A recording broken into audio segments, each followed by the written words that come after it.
De la hoja de datos tomamos la información de qué corriente y qué voltaje genera un panel.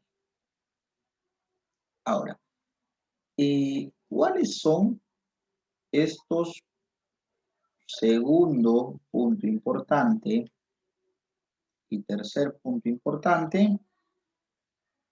Bueno, este de acá, el punto ISC, es el punto de corriente en cortocircuito, ¿no?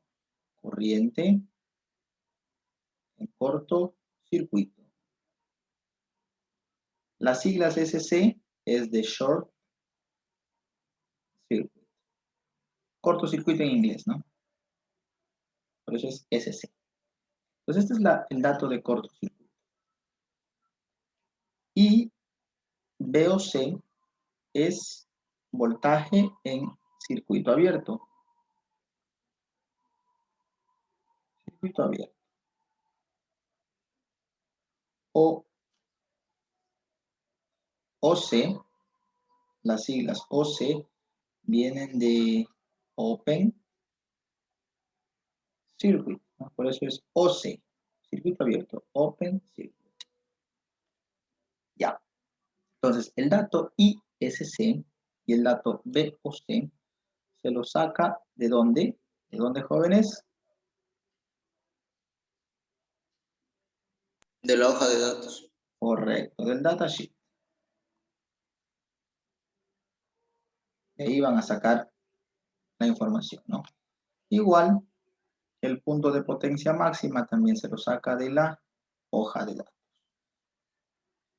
Si es que les pido entonces esos tres valores, ¿dónde tienen que revisarlos? En la hoja de datos. Asimismo, la hoja de datos les va a dar esta gráfica. Esta gráfica se entiende de la siguiente manera. El panel solar tiene una producción máxima de corriente de quizás 2.6, ¿no? Quizás este punto de aquí es 2.6 amperios. Y tiene un voltaje máximo, de casi 23 voltios. ¿No? Este punto de aquí.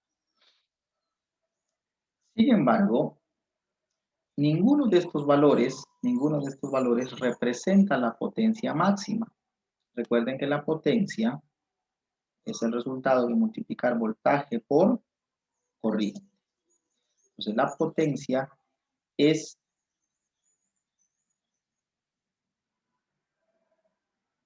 cualquier valor en esta línea. Esto es la potencia, ¿no? Cualquier valor en esta línea. Toda esta línea es de línea de potencia. Cualquier valor que ustedes cojan por aquí es potencia. ¿Por qué? Porque es el resultado de multiplicar la corriente por el voltaje. Sin embargo, este punto de aquí es la potencia máxima.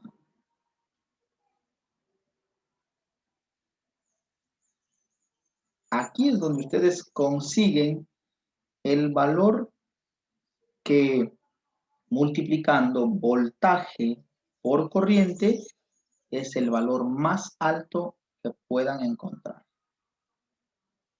Si ustedes se mueven hacia la izquierda, la potencia va a empezar a hacerse más pequeñita. Les pongo un ejemplo, ¿no? Vamos a coger este valor, 5, me voy hacia arriba. Voy a ver qué potencia hay aquí. 5. Bajemos un poquito más, hagámosle por este de aquí. Déjenme, le borro el de arriba.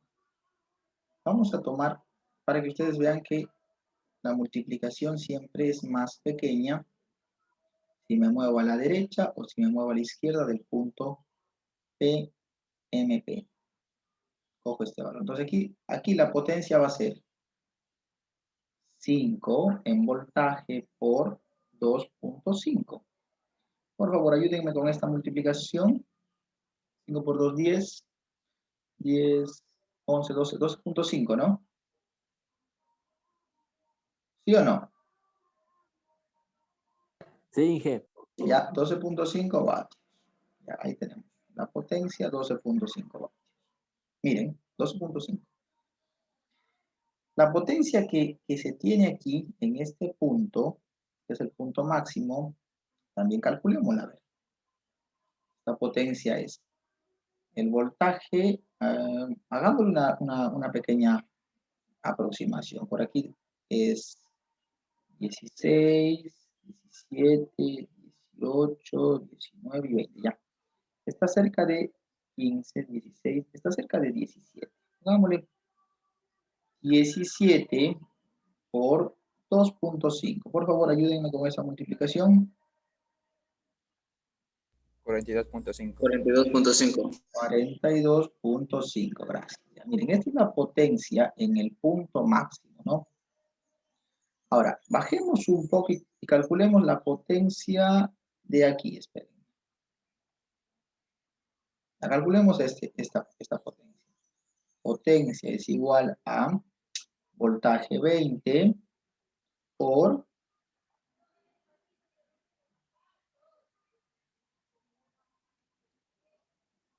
pongámosle aproximadamente por 1, ¿ya? Por 1.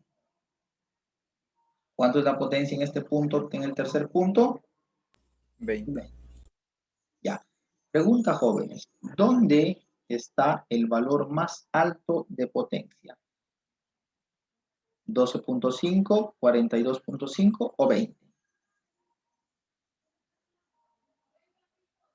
El 42.5. Este es el valor más alto de potencia, ¿no? Entonces, recuerden algo. La potencia no significa que esté ubicada donde el voltaje es más alto, porque si ustedes se fijan, aquí multipliqué un voltaje de 17 y acá multipliqué un voltaje de 20. Aparentemente acá tendría que ser el resultado un poco mayor. Sin embargo, como la potencia no es solo el voltaje, sino es el voltaje por la corriente, resulta que la corriente es muy pequeñita, es apenas de 1, ¿no? Entonces, los mejores valores, los valores que dan la multiplicación más alta, se encuentran en esta parte de la curva, en esa parte de la curva, ¿no? Entonces ahí se encuentran los valores que brindan la potencia más alta. Por lo tanto, esa coordenada en corriente se llama corriente de punto máximo, maximum point, y la coordenada de voltaje se llama como voltaje de punto máximo, maximum point. ¿Ya? Entonces, con esas dos coordenadas, ustedes vieron, lo saqué con 17 en X, con 2.5 en Y. ¿Dónde está? Aquí está, miren, X y Y. Entonces, con esas coordenadas yo saqué la potencia máxima. Igual, si cojo cualquier otra coordenada, yo puedo calcular la potencia como lo hice aquí, ¿no? Y como lo hice acá. Siempre que tenga la escala bien clarita, aquí no es tan clara, ¿no? Porque, por ejemplo, si este valor, miren, el valor que para el último ejercicio tomé, no es 1, pero yo lo puse como 1 por facilidad, ¿no?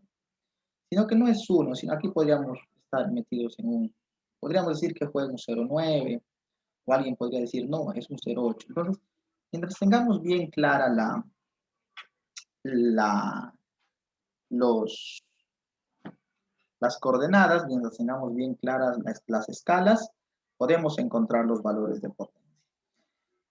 Dato para ustedes, ejercicio de examen, una gráfica muy similar, ¿no? Una gráfica muy similar. Una gráfica muy similar.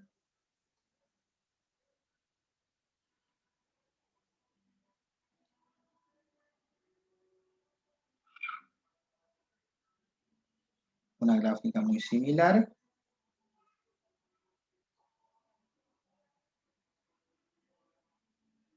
Y les voy dando las coordenadas exactas, ¿no? 1,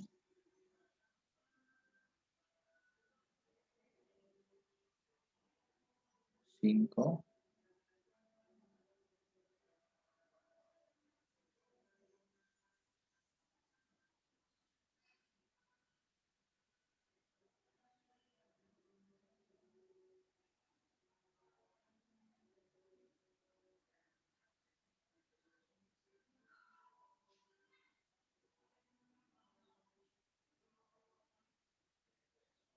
corriente, voltaje. Yo les digo, calculen potencia en el punto A, potencia en el punto B, potencia en el punto C.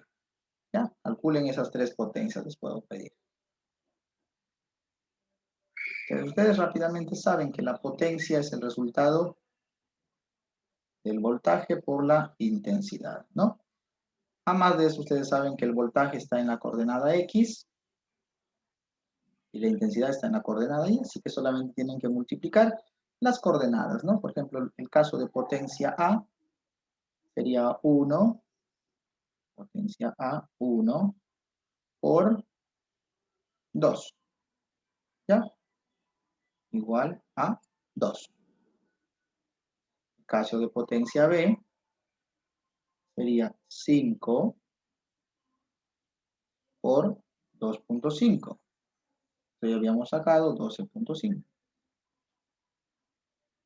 Y el caso de potencia C es 6 por 0.5, 3. Y aquí está resuelta la primera pregunta, ¿no? Encuentren las potencias en esos puntos. Segunda pregunta. Determine cuál es el valor o cuál es el punto de potencia máxima. Potencia máxima es igual al valor más alto que hayamos encontrado, por lo tanto es la potencia B, 12.5. ¿Ya? Pues ustedes ya resuelven lo que se les pueda pedir en el examen. Muy bien. ¿Preguntas, jóvenes?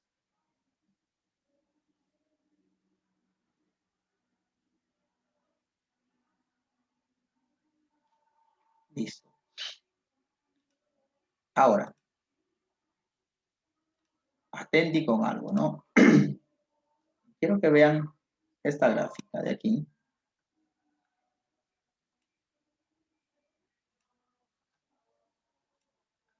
Aquí hay una gráfica y miren, todas tienen la misma curva. Todas tienen esa misma curva característica del panel solar, ¿no? ¿Cuál es la curva característica del panel solar? Que es una curvita que viene así. Y aquí está nuestro punto potencia máxima. Ya. Entonces, miren, la curva 1, vamos a poniendo aquí, C1, C2, C3, C4 y C5, todas tienen la misma forma, ¿se dan cuenta? Pero entre C1 y C2, miren, hay una diferencia. Asimismo, entre C2 y C3. Y con todas, ¿no? Hay una diferencia, es decir, la una es como menos fuerte que la otra. ¿En base a qué? ¿En base a qué sucede eso? Es en base al valor de la irradiancia E. Miren, la curva 1 tiene un valor de irradiancia de 1000 vatios metros cuadrados, es decir, tenemos un sol radiante, full, ¿no? Después tenemos una curva que se genera a partir de una irradiancia igual a 800 vatios por metros cuadrados. Miren, tenemos un sol que está parcialmente nublado, ¿no? Mientras más nublado se va poniendo, el valor de irradiancia es menor, hasta llegar a una irradiancia de la curva 5, que vale 200, y es un cielo totalmente nublado.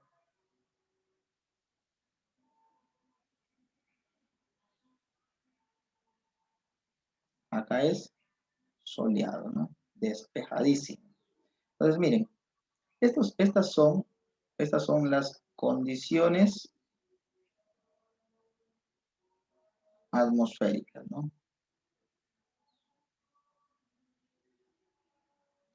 Estas son las condiciones atmosféricas.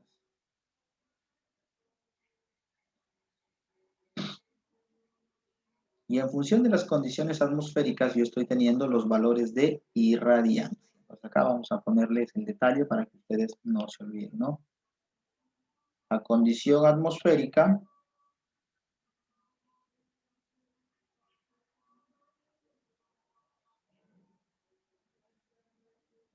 es la que dicta qué valor E o de irradiancia se tiene. ¿Ya? Entonces, en función de la cantidad de irradiancia que se tiene, el panel solar produce mucha corriente, como en este caso, o poquita corriente, como el caso de acá, ¿no? Los valores de voltaje son más o menos parecidos, pero también disminuyen, miren. Con un valor de irradiancia muy alto, tenemos este punto, y con un valor de irradiancia bajito, tenemos el punto de acá. En cuanto al voltaje, hay también una diferencia de generación de voltaje, ¿no? Y también tenemos la diferencia en generación de corriente. Y recuerden nuevamente, la potencia que genera el panel es igual a multiplicar voltaje por su corriente.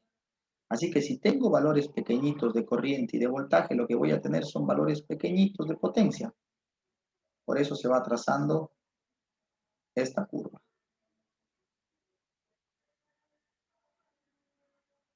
Miren, se va trazando esta curva. ¿Por qué? Porque hay valores pequeñitos de corriente. La corriente no llega ni a 0.6.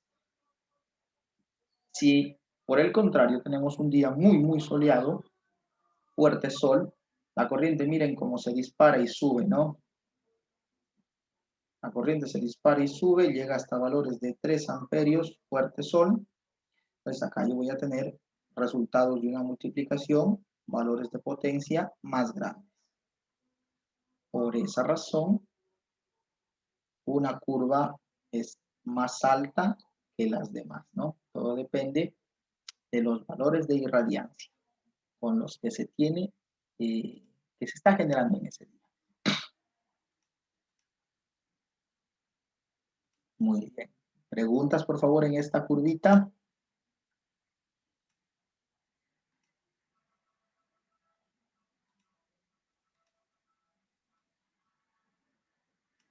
Bueno, los sistemas de conexión de los paneles solares los podemos clasificar de la siguiente manera, ¿no?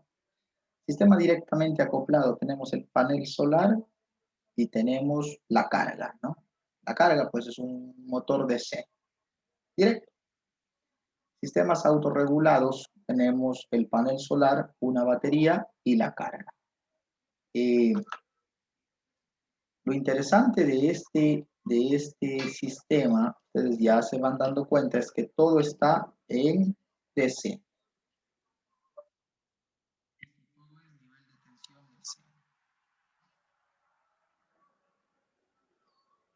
Nada en DC, ¿no? Directamente, perdón, nada en AC, todo en corriente directa. Tenemos una configuración un poquito más compleja, con mejores características, un sistema isla con control de carga y un sistema isla sin control de carga.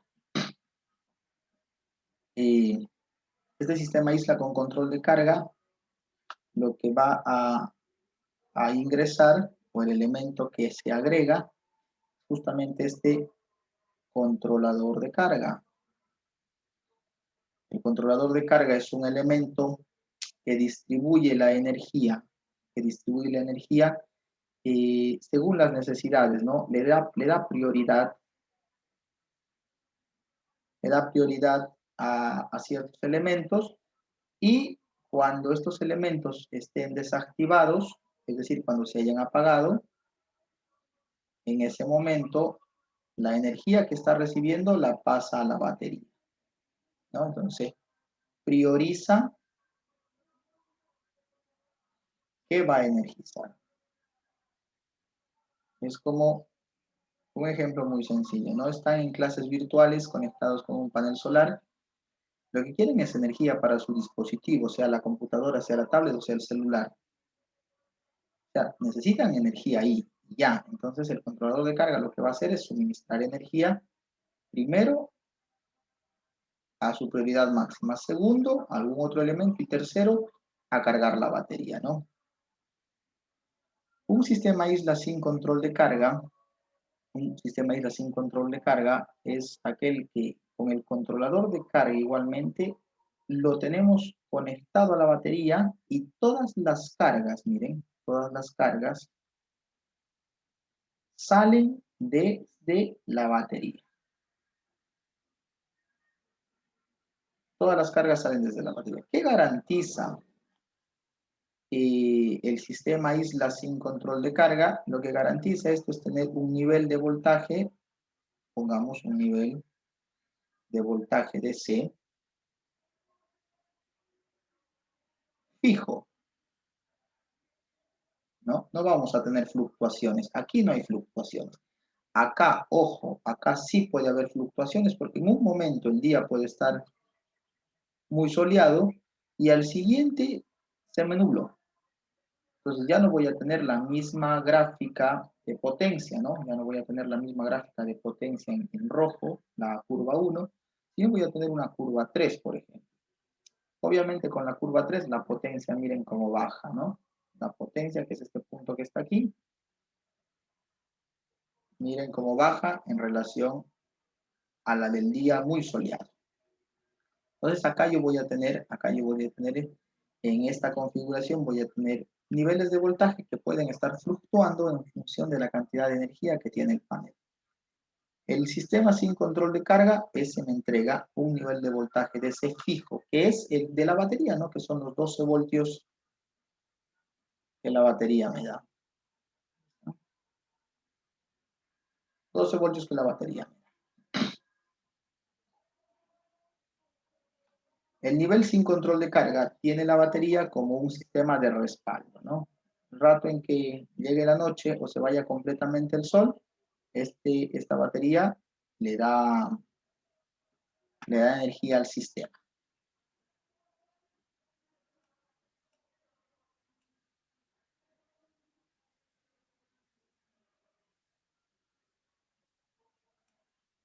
Ahora vamos a ver un sistema con el inversor.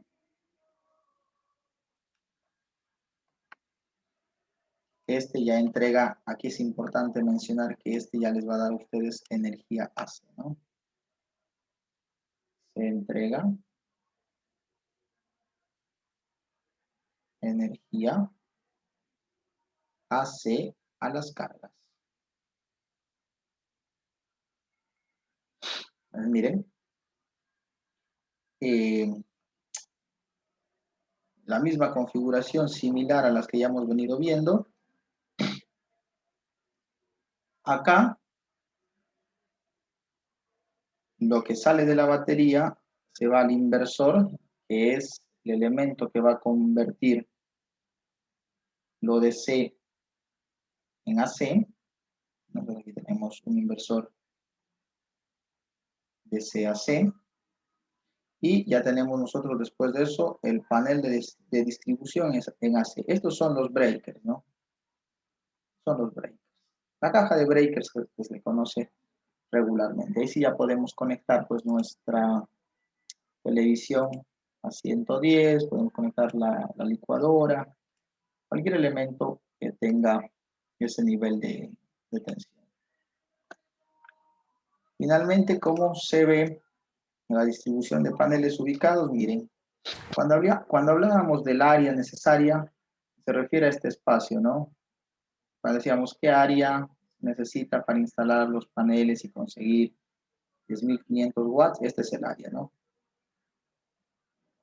Área necesaria. Entonces, esta área necesaria está dado por el valor X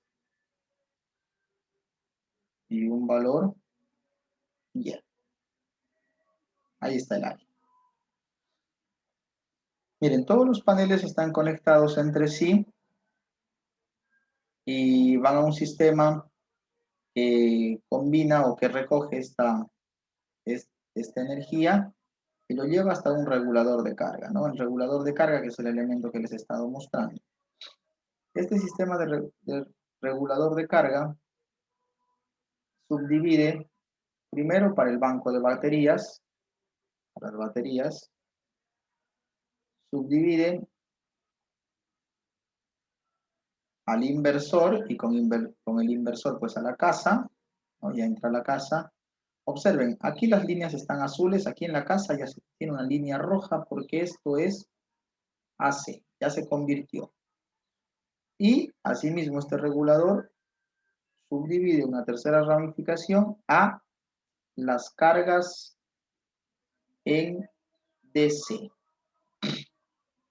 Cualquier carga en DC, ¿no? Cualquier motor en DC, iluminación LED en DC, entonces cualquiera de estos elementos podemos energizar porque aquí hay un nivel DC, ¿no? AC de corriente alterna, recuerden, DC, el nivel de corriente es así, es una línea, ¿no? Y en AC lo que se tiene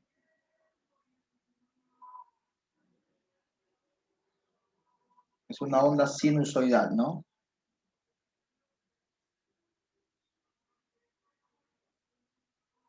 Entonces, eso es lo que el panel solar entrega es esto.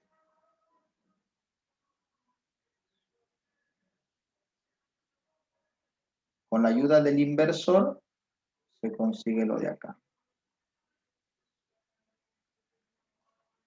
Con la ayuda del inversor. Muy bien.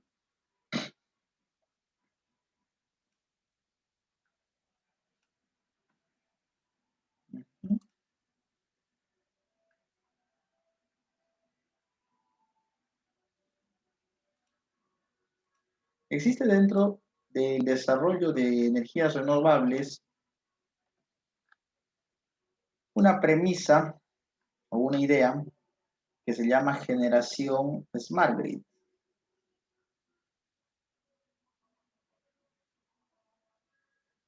Smart Grid, ¿no? En español, Smart Grid sería como... Grid hace referencia a rejilla. Hola, Marcita, estoy en clases. Dime.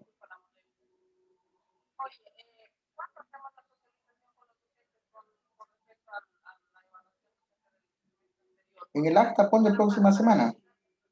Claro. Póngale, en el acta ponle próxima semana, en el acta que hiciste la 9, la del 19.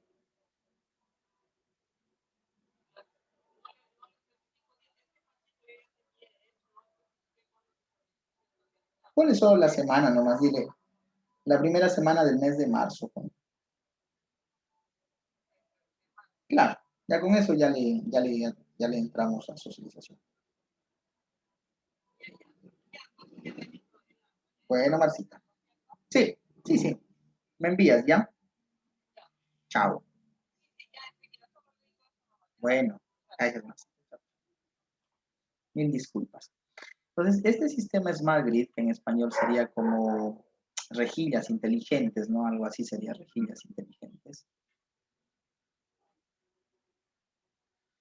Lo que busca es exportar electricidad. ¿Exportar electricidad de dónde y hacia dónde? Bueno, acá está su casa. Piensen que esta es su casa, ¿no?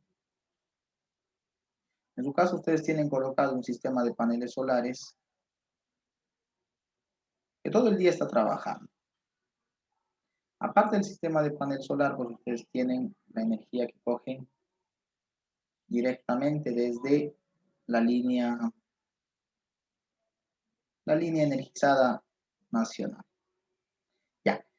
Ustedes en el día, durante el día, bueno, muchas veces en trabajo presencial, sobre todo, ahora en casa estamos haciendo más uso de energía, pero en trabajo presencial se tenía una constante de que en el día, no había demanda. ¿Por qué? Porque todos se fueron, ¿no? Se fueron a estudiar, se fueron a trabajar. Entonces en el día no había demanda. Sin embargo, el panel solar en el día es donde más produce, ¿no? Es donde más produce. Ahora, la cuestión está, si este panel solar produce tanto y no hay quien ocupe, ¿a dónde se va esa energía? Bueno, siempre la energía que se produce y que no se ocupa está yendo al banco de baterías, ¿no? A las baterías. Pero una vez que el banco de baterías esté tope, esté al máximo, al 100%, nuevamente, ¿a dónde se va la energía que se está produciendo? Entonces aquí es donde nace la respuesta de los sistemas inteligentes y dice, ¿no? Aquella energía sobrante que se genera con los paneles solares, porque eso es generación, que se regrese a la línea interconectada nacional, que se la regrese. Es decir, yo genero con mi panel, ya llené mi batería, mis baterías están al 100, pero sigo generando porque hay full sol, eso que se devuelva a la red, se devuelva a la red, ¿no? Entonces, entonces la red se beneficia porque nuestro sistema interconectado nacional, que está así, ¿no?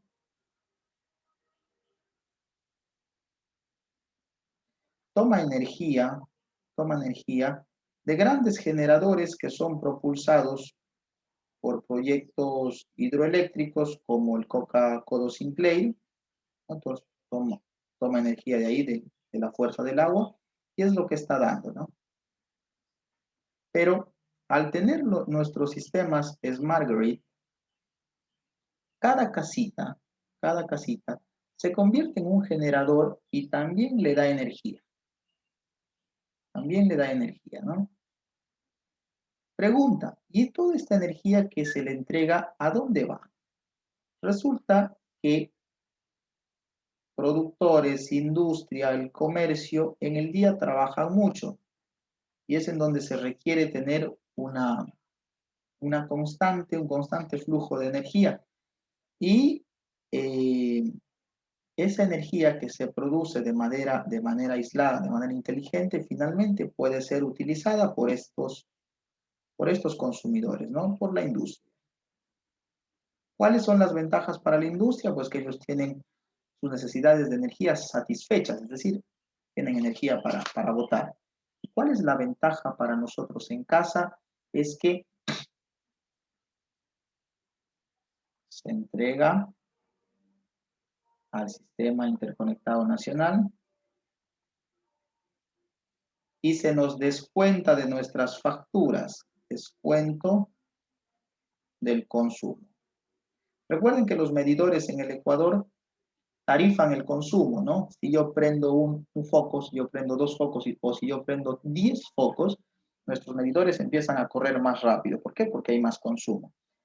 Sin embargo, con un sistema Smart Grid, el medidor mediría consumo y generación. Es decir, si yo en un día consumí, pongámosle el ejemplo, 1500 vatios y produje 1000 vatios, lo que tendríamos que cancelar solo es la diferencia, es decir, 500 vatios.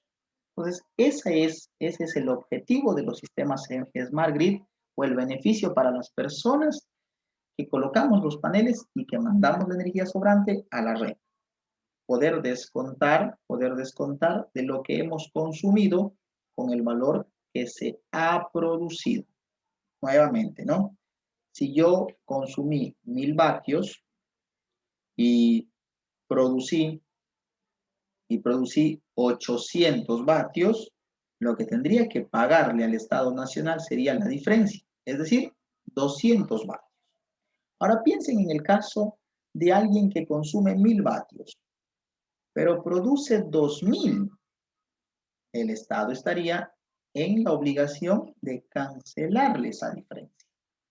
Claro, no van a ser millonarias, no van a hacer cosas millonarias, porque creo que el kilovatio hora está como a 5 o 7 centavos, me parece que está. Pero ya existe una utilidad a favor de las personas que optan por instalar estos sistemas, porque en este momento, si usted decide instalar un sistema de paneles fotovoltaicos, no hay ningún beneficio, ¿no? No hay ningún beneficio, solo son costos. El beneficio que quizás usted tenga es que ya deja de depender del sistema nacional, puede irse a la luz cuando quiera, usted siempre va a tener energía. Entonces tiene una dependencia perdón, tiene una independencia, eso vale muchísimo, ¿no? Eso es la posibilidad de generar nuestros propios, de satisfacer nuestras propias necesidades. Pero si a este proceso se le agrega justamente, y esto tienen que ingresar como proyectos de ley, si este proyecto de ley de brindarle un beneficio a quien produce energía utilizando paneles solares, se ingresa, se aprueba, pues usted con su sistema de panel solar no solo se estaría sustentando, sino que también estaría aportando al sistema nacional eléctrico y a la vez descontando de su planilla de luz lo que pueda producir, lo que pueda producir. Esas son las ventajas de los sistemas Smart Grid. Entonces, esta imagen que ustedes ven aquí habla de los medidores bidireccionales, un medidor que puede medir lo que ingresa y lo que sale, o si no, medidores dedicados, uno para medir lo que ingresa hacia la casa y el otro para medir lo que sale de la casa con la producción energética del panel solar. Chicos, ¿hasta ahí alguna preguntita?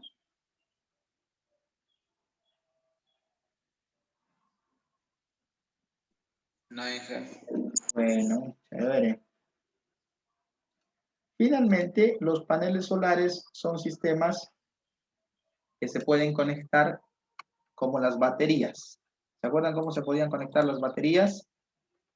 Se pueden conectar en serie o en paralelo, ¿no? Asemeja el funcionamiento de baterías. Entonces, ya. Ustedes pueden conectar sus paneles solares en serie, pueden conectarlos en paralelo. ¿Qué se consigue de las diferentes configuraciones? Ojo, ¿qué se consigue de las diferentes configuraciones? Miren aquí, ¿no? Tal cual la batería. Y miren acá, ¿no? En el caso 1, se tiene 24 voltios y 3.5 amperios, ¿no? El voltaje es mayor. Cada panel produce 12 voltios, ¿no? Cada panel es de 12 voltios. Y de 3.5 amperios. Ahí se ve, pero si no lo ven, les hago más grande. En el caso 1, el voltaje se sumó, se tiene 24 voltios y la corriente se mantiene. En el caso 2, el voltaje se ha mantenido, pero la corriente se elevó a 7 amperios. Pregunta para ustedes.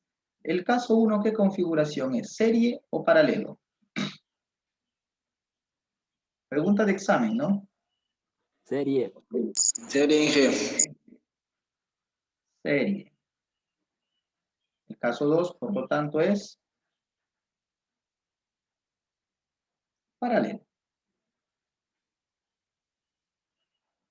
En serie, cuando se conecta en serie, ustedes, por ejemplo, asemejando el valor de la conexión de baterías, tienen 5, 5, 5 en serie, ¿no? Lo que tienen es el voltaje 5 más 5 más 5, 15 voltios. Eso es lo que tienen en serie, ¿no? Ahora, si conectan el mismo grupo de baterías en paralelo,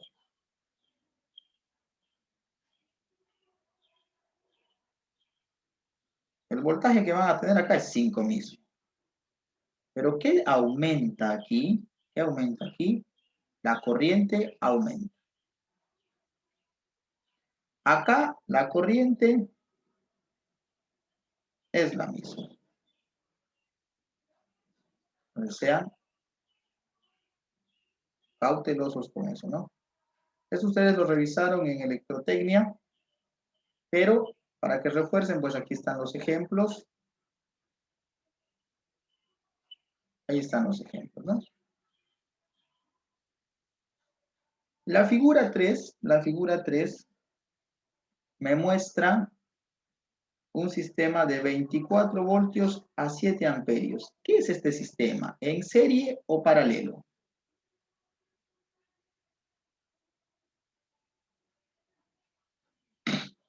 Pregunta para ustedes de examen. Están las dos, está en serie paralelo. ¿Este es un sistema? Mixto. Correcto, ¿no? Miren, el panel A y el panel B están en serie. El panel C y el panel D están en serie. Por eso suben el voltaje hasta los 24 voltios. Y después, el grupo AB está en paralelo al grupo CD. Por eso suben la corriente hasta 7 amperios. Entonces, la configuración mixta les permite pues justo poder incrementar tanto voltaje como corriente. Para esto se ajusta a las necesidades de hogar, ¿no? Potencia que se consigue aquí, 24 por 7, por favor. Una calculadora.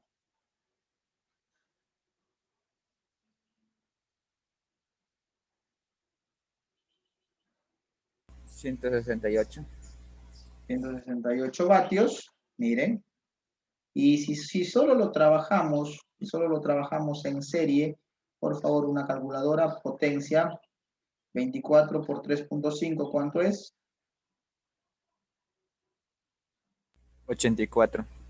84 vatios. Y por favor, 12 por 7.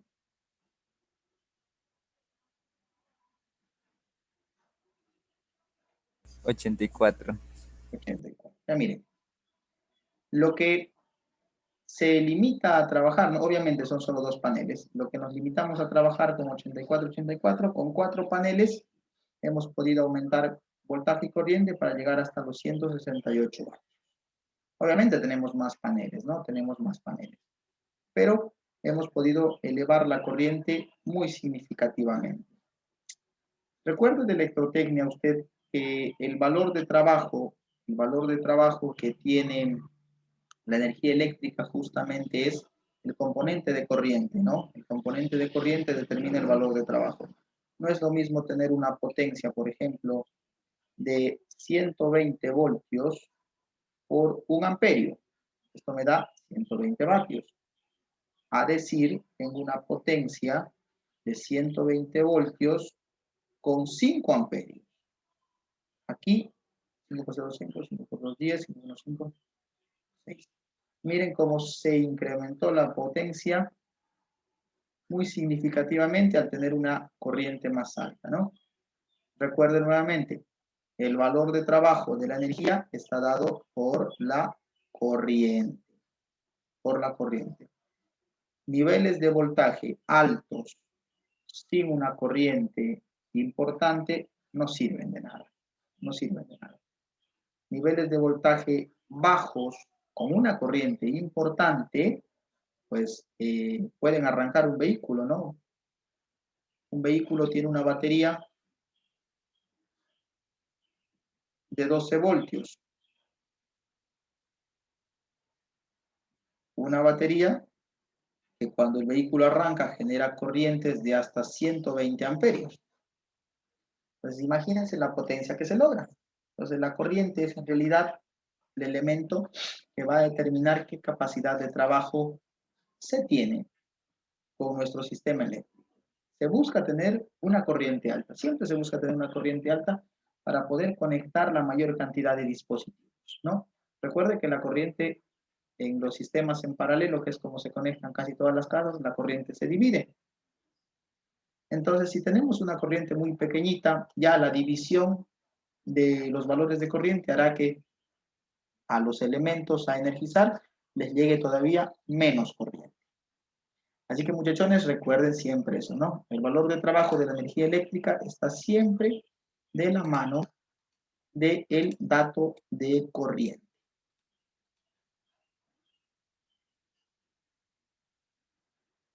Siempre la corriente es importante, es muy, muy importante, ¿no? Muy bien. Lo último, para terminar,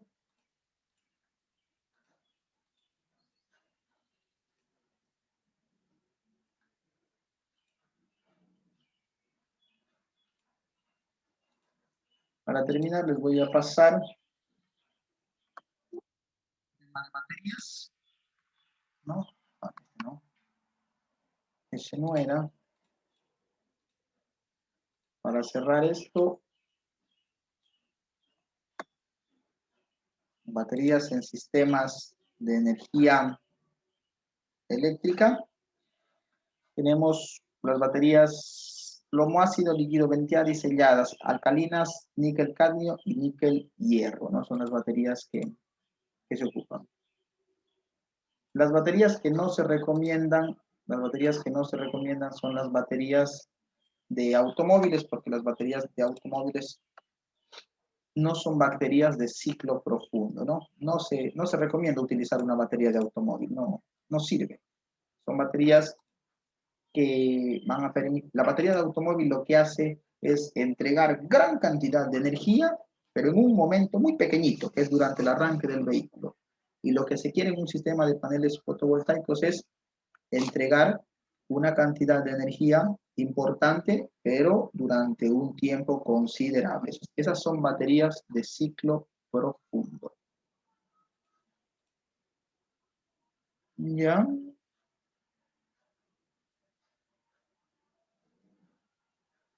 Veamos qué más les puedo poner para que lo tengan. El elemento controlador de carga.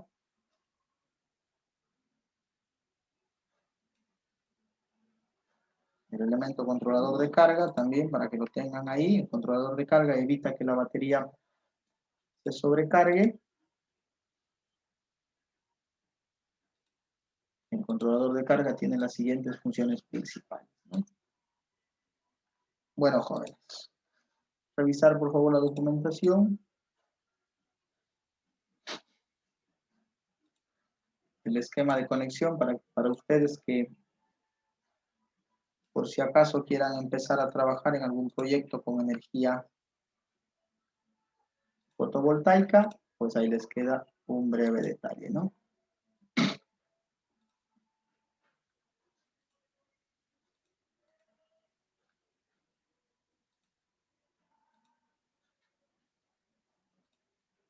Y por último, el concepto del inversor, que también les he venido repitiendo mucho para que quede la constancia.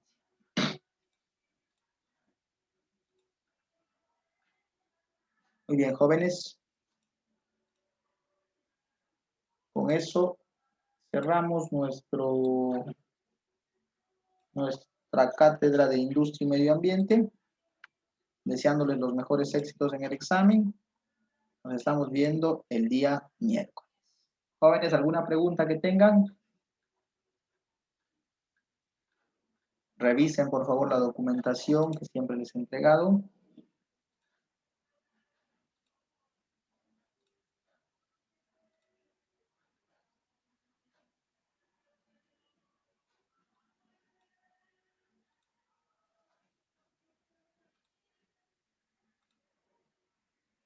Vamos a cargarles este último documento. Ya. Bueno, jóvenes, nos estamos viendo el día miércoles. Cuídense mucho. Pasen muy bien, suerte en esos exámenes. Que les vaya de lo mejor. Chao, chao. Chao, Inge. Jordan, Hola, Inge. Ramiro, López, Jonathan, Brian, Jefferson, Gloria. Cuídense mucho.